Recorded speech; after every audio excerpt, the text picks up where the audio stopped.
Hi guys, today we'll be discussing what a debate is. So it's a discussion between two people in which they express different opinions about something. Normally you do this through research and having valid and credible facts. So I have a short clip that we can watch on what a debate is and how you should conduct it. This video will demonstrate how the debate will be conducted. There will be two teams, the affirmative team who will argue for an issue and the negative team who will argue against this issue. The first person from the affirmative team will present their argument. Then the first person from the negative team will present their against argument.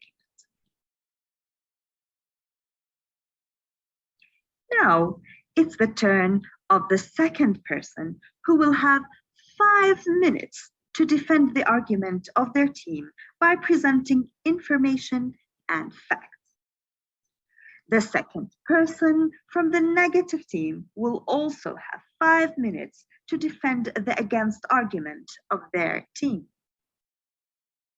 Then the third person from the affirmative team will also have 5 minutes to reinforce the information and facts presented by their team members, and the third person from the negative team will also do the same.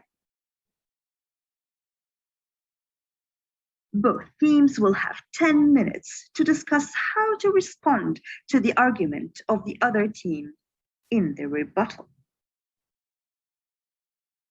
The discussion will continue in a zigzag, where each team member will say their argument as a response to the opponent's team's argument.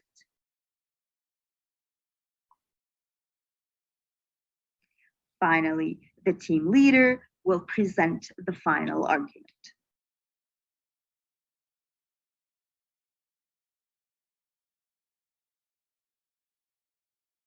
While both teams are debating, the rest of students will be monitoring and filling the assessment sheet to decide which team wins.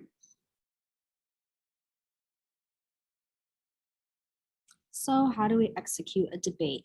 Well, like the video said, there's going to be a position. So for example, the moderator, 3 speakers per team. You're going to want to have team 1 as the affirmative team 2 the negative team, and then some team leaders.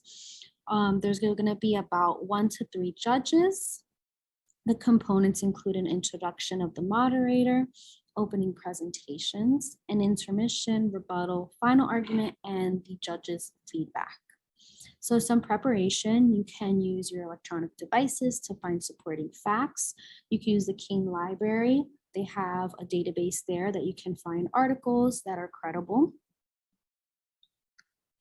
And today, if we were in person, we would have done a debate and our topic would have been, is social media good for our society? So since we're not in person, if you would like, grab some friends or some classmates and conduct a debate.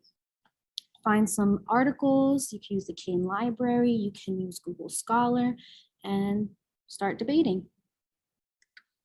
If you have any questions, come down to the Nancy Thompson Library to the Tutoring Center, and you can book an appointment at the Public Speaking Lab. Thank you.